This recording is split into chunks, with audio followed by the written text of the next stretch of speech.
Ito ang GMA Regional TV News.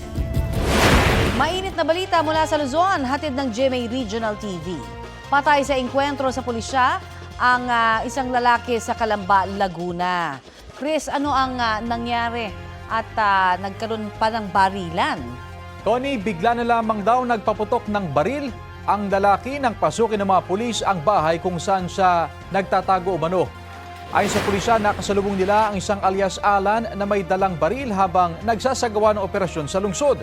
Inaresto siya at nang tumungo sila sa kanyang bahay, pinaputukan daw sila ng baril ni alias Papalo. Tinamaan ng isang pulis kaya nagpaputok din ang mga pulis. Nasawi si alias Papalo na napag-alamang may warrant of arrest sa kasong frustrated murder at sangkot din sa iba pang pamamaril sa Calamba City. Nagpapagaling naman sa ospital ang tinamaang pulis. Na-recover sa mga sospek ang 2 baril at 1 granada.